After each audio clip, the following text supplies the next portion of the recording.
दोस्तों नमस्कार। आप देख रहे हैं जालौन टाइम्स न्यूज चैनल।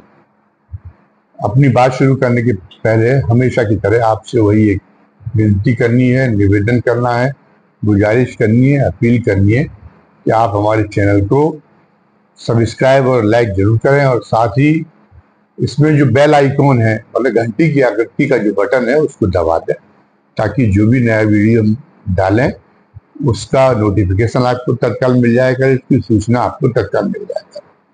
हमें इस बात की जानकारी है कि जो भी नया दर्शक हमारा वीडियो देखता है वो उसकी हमारे चैनल के प्रति उत्सुकता बढ़ जाती है और फिर वो ये चाहने लगता है कि हमारे हर वीडियो की जानकारी उसको समय पे मिलती रहे, जैसे ही हम वीडियो डालें वो तत्काल अवगत हो जाएगा। तो ऐसे हमारे दर्शकों को इसमें मदद मिलेगी, ये उनकी इच्छा पूरी होगी अगर वो ऐसा कर लें। साथ साथ में कमेंट बॉक्स में आज के वीडियो के बारे में अपनी राय लिखना न भूलें। अब आने वाली सरकार कौन सी पार्टी बहुमत में है और अगर किसी पार्टी को बहुमत में नहीं मिला तो राष्ट्रपति महोदया क्या करेंगी, इन तमाम सारी चीजों को लेकर अटकलों का बाजार गर्म होने लगा। पूरे दिन अब यही अटकलें सोशल मीडिया पर छाई हुई है और इसी बीच में प्रधानमंत्री नरेंद्र मोदी का एक जो है इंटरव्यू, एक और इंटरव्यू सामने आया है। उस इंटरव्यू के अंश सोशल मीडिया पर सामने आए हैं जिसमें ये बताया गया कि प्रधानमंत्री ने ये कहा है कि उन्हें सबसे अच्छी सीटें जिस राज्य में मिलेंगी वो पश्चिम बंगाल।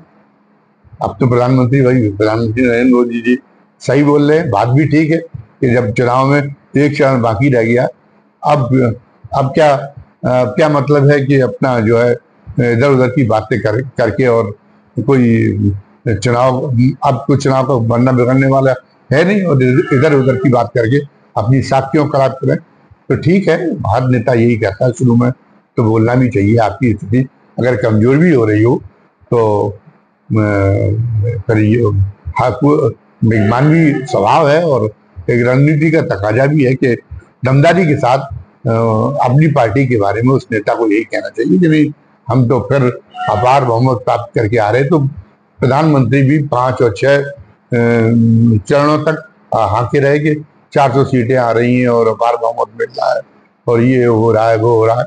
और लेकिन अब जो है अब हकीकत पे वो भी आने लगे, उनके सहयोगी भी आने लगे। अमित शाह ने भी कहा कि नहीं 300 सीटें तो मिल ही जाएंगी।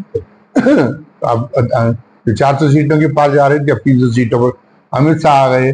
नरेंद्र मोदी जी ने आज कहा कि पश्चिम बंगाल में सीटें सबसे ज्यादा मिलेंगी और उत्तर प्रदेश की उन्होंने चर्चा नहीं की, जबकि उनको 2014 में जो अपार बहुमत मिला था जिसकी वजह से उनको पहली बार सत्ता में आने का मौका मिला था, उसमें उत्तर प्रदेश का बहुत कुछ श्रेय था।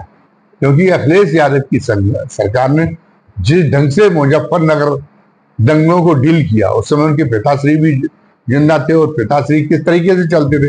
आखिरी में वो, हालांकि वो आखिर में जो है नरेंद्र मोदी जी को आशीर्वाद देने लगे थे कि अगली बार भी आप ही प्रधानमंत्री बने, लेकिन पहले उन्होंने कितना क्रांतिकारिता दिखाते थे। तथाकथित मुसलमानों की हिमायत नहीं थी बल्कि मुसलमानों को एक भड़काने वाला काम करते और उनके दबाव में और उस समय आजम खां और ये जो उनके चचा लोग थे अखिलेश यादव के, तो वो उन लोगों के दबाव में मुजफ्फरनगर दंगे में जिस ढंग के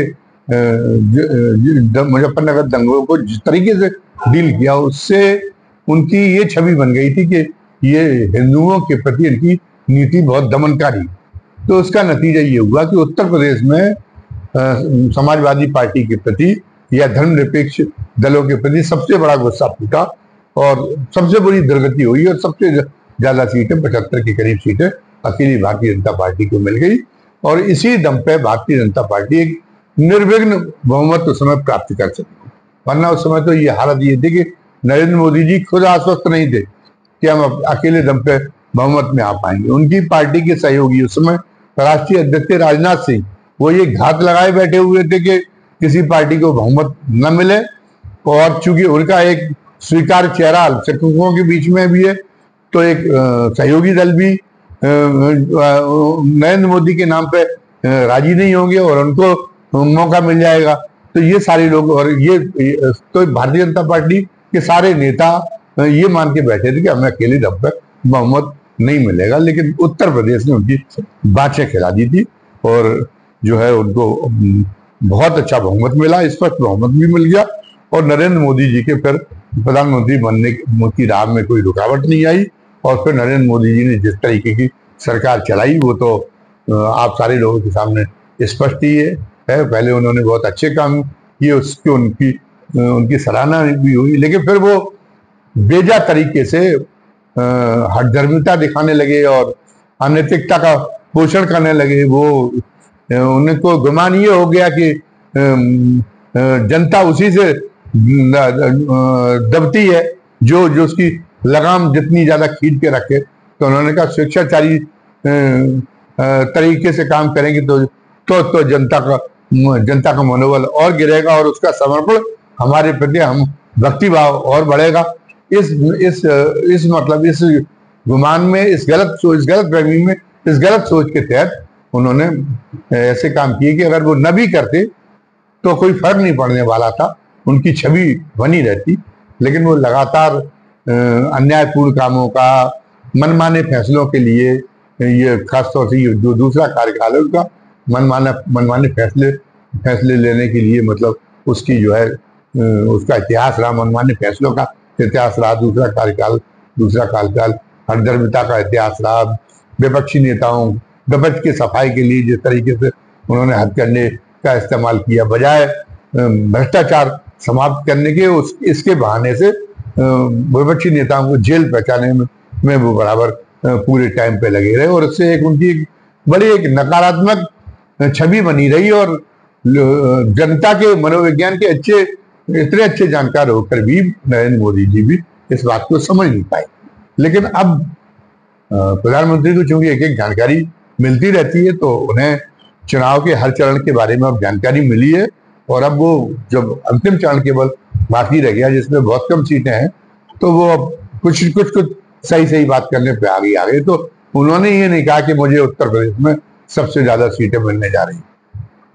उत्तर प्रदेश में तो सीटें की स्थिति ये हो गई कि कितनी सीटें घट जाए इसका अंदाजा नहीं है। हर जगह से एंटी इनकम्बेंसी की लहर की चर्चा मिल रही। यहाँ तक कि खुद बनारस में आज जो सभा हुई है अखिलेश यादव की और राहुल गांधी की, उस सभा में भी इतना अपार जनसमूह उमड़ा है कि लोग तो, हालांकि ये तो लोगों की खामख्याली है, लेकिन एक बार तो ये मानने लगा कि खुद प्रधानमंत्री तक सुरक्षित नहीं रह गए। और उनके क्षेत्र में, राजनाथ सिंह के क्षेत्र में, लखनऊ में बहुत कम वोटिंग हुई है, तो लोग मान रहे कि उत्साह नहीं दिखाया भारतीय जनता पार्टी के लोगों ने।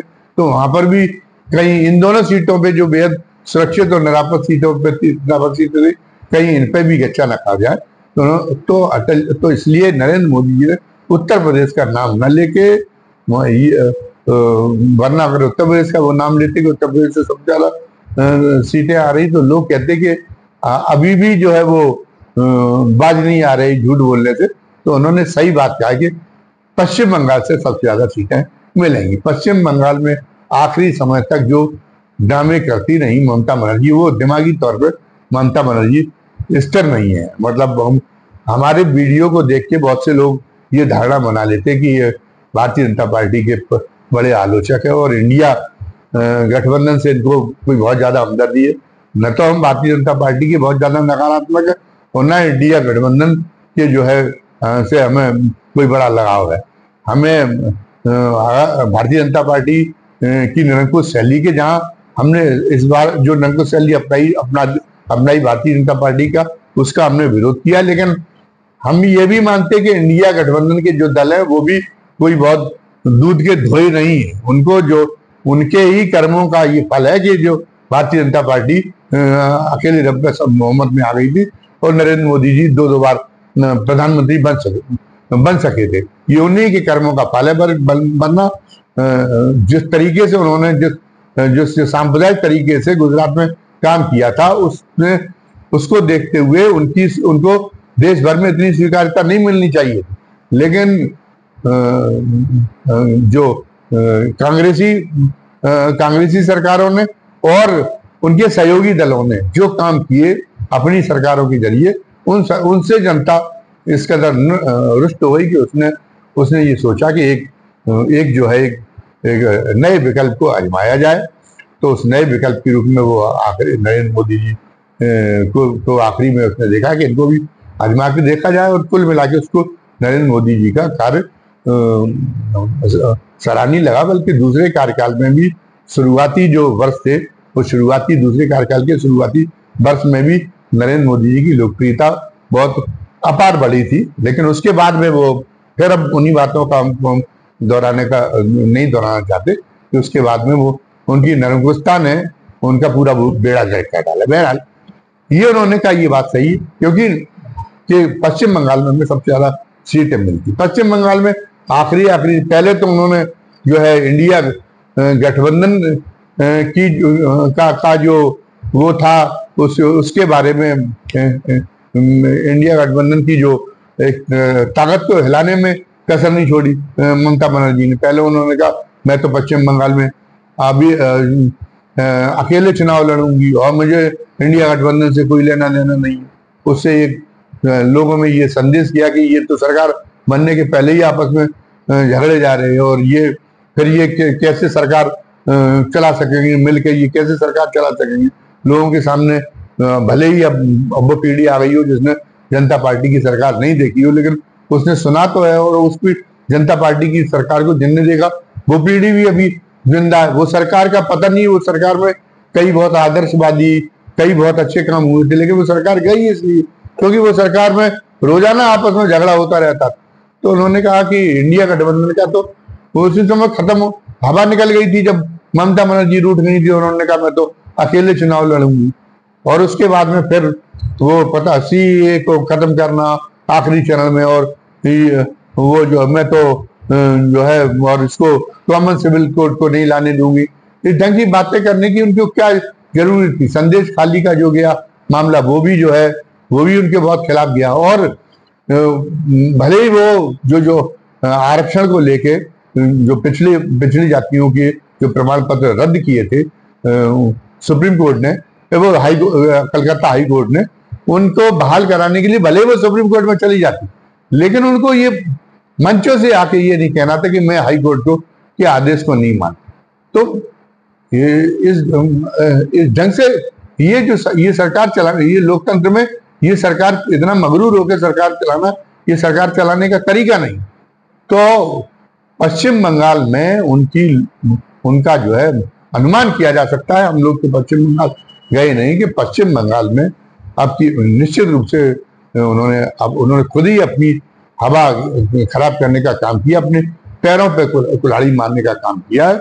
इसलिए पश्चिम बंगाल के लोगों में उनके मन में उनके सारे काम ऐसे रहे कि वो वितृष्णा पैदा करने वाले काम रहे। और इसलिए अगर नरेंद्र मोदी जी को, प्रधानमंत्री जी को ये जानकारी है कि पश्चिम बंगाल में हमें सबसे ज्यादा सीटें मिलने वाली हैं, तो हो सकता है कि ये जानकारी उनकी गलत ना हो और पश्चिम बंगाल में वो इतनी ज्यादा सीटें प्राप्त कर ले जाए भारतीय जनता पार्टी की, जिसका अनुमान जो है वो हम लोग अभी न कर पा रहे हो, प्रेक्षक न कर पाए हो, जिसका अनुमान पश्चिम बंगाल, उत्तर प्रदेश और महाराष्ट्र के बाद में सबसे ज्यादा 42 सीटें हैं। 42 सीटें में से अगर अभी तो लोग ये सोच रहे हैं कि पिछली बार भारतीय जनता पार्टी को मैक्सिमम 18 सीटें मिल गई थी, उससे कम आई हैं, और हो सकता है कि प्रधानमंत्री जी के बयान से लग रहा है कि वो 30 और 35 सीटें आके बैठे, और 30 और 35 सीटें अगर मिल जाए तो कोई एक आश्चर्य की बात नहीं होगी। इस इंटरव्यू में एक खास बात और उन्होंने बड़ी मार्के की कही, और वो मार्के की बात इस इंटरव्यू में उन्होंने ये कही है कि हमारे सारे राजनीतिक पार्टी के नेताओं से अच्छे संबंध, हमारा किसी से बिगाड़ नहीं। ये बताता है कि वो जैसे मनोमालिन्य दूर करने का प्रयास कर रहे हैं। वो चुनाव के दौरान तो ठीक है, चुनाव के दौरान तो सब कुछ जायज है, वो कहते रहे थे कि सब एक एक करके सबको भ्रष्टाचार, सबको जेल भेजूंगा और किसी को नहीं छोड़ा जाएगा और किसी को, लेकिन अब वो जो है पैचअप करने की कोशिश कर रहे हैं, अब उस वातावरण को एक सुधारने की कोशिश कर रहे हैं। इसके पीछे क्या है? इसके पीछे एक ये भी अनुमान लगाया जा रहा है, एक अनुमान ये भी हो सकता है और लगाया भी जा रहा है कि इसका मतलब प्रधानमंत्री को ये आभास हो गया है कि उनकी सरकार जाने वाली है, या या वो बहुमत से इतने पीछे रहने वाले हैं कि उनको जो है इंडिया गठबंधन के कुछ दलों को से का सहयोग लेने की भी जरूरत पड़ सकती है। तो इसलिए अब वो एक उदार बनने की कोशिश कर रहे हैं।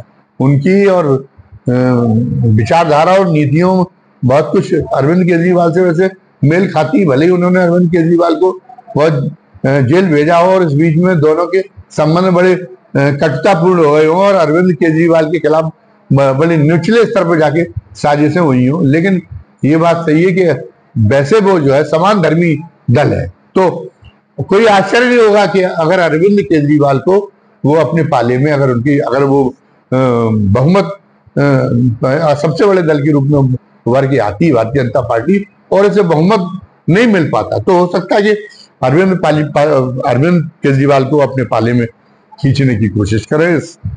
उनकी ये मांग मान के कि दिल्ली को पूर्ण राज्य का दर्जा दे दे और दिल्ली सरकार के वो अधिकारियों के तबादलों के सारे अधिकार बहाल कर दे और इस आधार पर उनका अरविंद केजरीवाल से समझौता हो जाए। ये तो एक कोई बहुत आश्चर्य नहीं होगा। और ऐसे कई और दल, कुछ और दल भी हैं इंडिया गठबंधन में जो ढुलमुल दल है, जो उनकी तरफ आ सकते हैं। तो आज वो ये कह रहे हैं, उसके नेतृत्व को समझने की कोशिश की जा रही है। आज उन्होंने जो ये उदार बनने की कोशिश की है कि हमारे किसी दल से बुरे संबंध नहीं। एक अच्छे लोकतंत्र के लिए भी होता भी है कि नेताओं के बीच में आपस में शत्रुतापूर्ण संबंध नहीं होना चाहिए, मतभेद बने रहे। चुनाव में वो भले ही एक दूसरे के खिलाफ कुछ भी कहते रहे, लेकिन मोदी जी के शासन में जैसी साजिशें हुई विपक्षी नेताओं के खिलाफ, वैसी साजिशें नहीं होनी चाहिए। विपक्षी नेताओं का उस ढंग से दमन नहीं होना चाहिए जैसा इंदिरा गांधी ने किया था और जैसा एक किया था। तो हवा तो बदल रही है। अब मोदी जी के का जो आज जो उनका साक्षात्कार साया हुआ है, उस साक्षात्कार से ये बात तो जाहिर हो गई है कि या तो मोदी जी को ये पता चल चुका है कि उनका बहुमत नहीं आ रहा है, और या उनको ये पता चल गया है कि वो बहुमत से पीछे रह जाने वाले हैं, और इसलिए उनको इंडिया गठबंधन के इंडिया के कुनबे में सेंध लगाने की जरूरत पड़ेगी। उनको अपने साथ में लेने की जरूरत पड़ेगी। और यदि अकाली दल को 1-2 सीटें पंजाब में मिल गई तो उससे फिर उनको संबंध अच्छे बनाने पड़ेंगे। इसलिए उन्होंने अपने सुर बदले हैं। इस बीच में जो उन्होंने तबादले किए हैं उनको लेके भी बड़ी चर्चाएं रही हैं कि वो उन्होंने पता चला कि जो सेनाध्यक्ष हैं उनका जो है कार्यकाल 1 महीने के लिए बढ़ा दिया। DRDO के उनको अध्यक्ष को 1 साल का एक्सटेंशन दे दिया। 5 उन्होंने इस बीच में सचिव बदल डाले। इसकी भी व्याख्या इस रूप में की जा रही है कि उन्होंने कहा कि सेनाध्यक्ष का तो इसलिए किया होगा क्योंकि सेनाध्यक्ष जो है वो ये उन्होंने माना कि 1 महीने बाद जो आने वाली सरकार है उसके भरोसे हम छोड़ दें कि वो जैसा करना चाहे वो जिसको चुनना चाहे वो चुने। हम ये सरदर्द मुल्क क्यों लें कि हमने अमुक सेनाध्यक्ष चुना था। तो वो इस कारण से उन्होंने 1 महीने का एक्सटेंशन उन्होंने देने का वादा किया। और DRDO में ये कहा जाता है कि अदानी के हित फंसे हुए कई निजी क्षेत्र में DRDO का काम दे दिया गया है, तो अदानी को नुकसान ना हो इसलिए उन्होंने उसमें कार्यकाल उसका बढ़ा दिया है। अच्छा, और सचिवों के जिन सचिवों के विभाग बदले उनके विभागों में भी कुछ ऐसा हो सकता है। उन्होंने जो है उसकी संसद की सुरक्षा का काम भी जो NCA देखती थी उससे वापस लेके केंद्रीय औद्योगिक सुरक्षा बल के हवाले कर दिया है। वो भी एक चर्चा का विषय बना हुआ है कि वो उन्होंने ऐसा क्यों किया। और साथ ही मुख्य चुनाव आयुक्त को उन्होंने Z+ सिक्योरिटी दे डाली, जबकि TN शेषन तो पूरी सारी राजनीतिक बरादरी को परेशान किए हुए थे। लेकिन उन्होंने जो है उनको सरकार ने तो इतनी बड़ी सुरक्षा नहीं दी थी जितनी सुरक्षा दी। आखिर उनको सुरक्षा क्यों दी, तो उसके लेके एक अन्यथा अनुमान लगाए जा रहे हैं। लेकिन हम भगवान से प्रार्थना करते कि अन्यथा कुछ ना हो। जो भी सरकार आए, चाहे भले ही जोड़ तोड़ करके दोबारा मोदी जी को प्रधानमंत्री बनने का मौका मिल जाए, या फिर मोदी जी किसी दूसरे पार्टी को मजबूर हो जाए, किसी दूसरे गठबंधन को शांतिपूर्ण तरीके से सत्ता तांत्रित करने के लिए मजबूर हो जाए। जो भी हो जाए, सकुशल हो, शांतिपूर्ण तरीके से हो। हिंदुस्तान अभी तक भारत की जो छवि रही लोकतंत्र के मामले में, जो पश्चिमी जो नेता थे जो शुरू शुरू में ये कहते थे कि भारत में तो लोकतंत्र कायम नहीं रह पाएगा, ये तो बहुत जल्दी चरमरा जाएगा, भारत तो ढह जाएगा। और जिनकी जिस तरीके से यहाँ की जनता ने, यहाँ के समाज ने, यहाँ के नेताओं ने, सारी राजनीतिक पार्टियों ने फिर अटकलों को झूठा साबित किया है। इसी तरह से एक बार फिर भी एक बार इन अटकलों को झूठा साबित करें और ये सिद्ध कर दे कि भारत का लोकतंत्र दुनिया का सबसे ज्यादा लोकतंत्र, सबसे अच्छा, सबसे मजबूत लोकतंत्र है। अमेरिका जैसे लोकतंत्र में भी ये परिस्थिति आ गई कि ट्रंप ने चुनाव हारने के बाद में और कोशिश की थी कि हम सत्ता में बने रहें, वैसी कोई अनहोनी घटना, वैसा कुछ काम यहाँ के नेता नहीं करते। ये दिखा दे, इसके लिए पूरे देश का आवाम, देश की जनता, उनकी नेताओं का, सही राजनीतिक पार्टियों का की बहुत बहुत आभारी होगी। धन्यवाद। जय हिंद, जय भारत।